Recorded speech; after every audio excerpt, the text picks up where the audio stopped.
Hey, I'd like to start off by talking about the fact that there are only 27 commissioners when Brexit hasn't happened yet. Isn't that going to be a problem?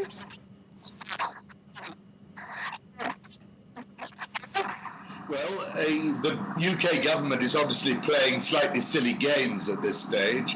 They claim that they can't appoint a commissioner because there's an election underway, and therefore it's the sort of thing that a British government shouldn't be doing, which is nonsense. But it is politically embarrassing for the government to send a new commissioner to Brussels, because it implies that they're going to probably stay in the European Union for a while longer. So I think that's why Boris Johnson is doing it. The only problem is going to be if somebody decides that Frau von der Leyen's commission is somehow not legally constituted because it hasn't got all the member states represented.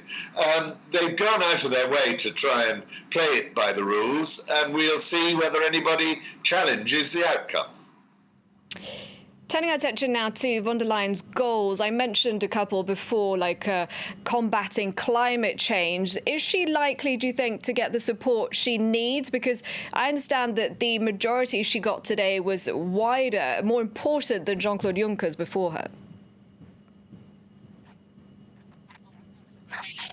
Yes, she got rather a good majority today, which, considering that when she originally was voted on alone in the European Parliament, she only scraped by with 9 votes as a majority.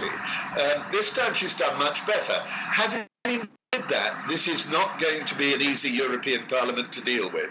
In the past, there has always been a pretty clear majority in the centre, usually a majority formed by the centre-right and the centre-left. Now they no longer together constitute a majority. There has to be at least one more party, either the Liberals or the Greens, who might come in and create a majority. And that gives the Parliament, if you like, a lot more power to demand changes before they'll approve any legislation. So I think it's going to be a pretty bumpy ride for the next 4 years.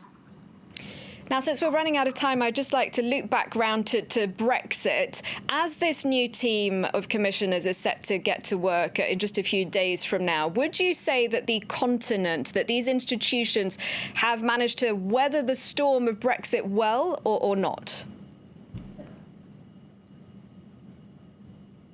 Up to now, I think they have done pretty well. They've managed to maintain a remarkably united attitude. I think from now on, it gets very difficult, because if Boris Johnson wins a majority in his election and goes out of the European Union formally on the 31st of January, then they start to negotiate the long-term trade deal, and that's where all the different national interests come into play. So issues like fisheries, issues like agriculture, all these things are going to become really quite difficult to deal with. So I think we're in for a long and difficult battle, and whether Boris Johnson decides to crash out after all at the end of next year, well, that's the big unknown still.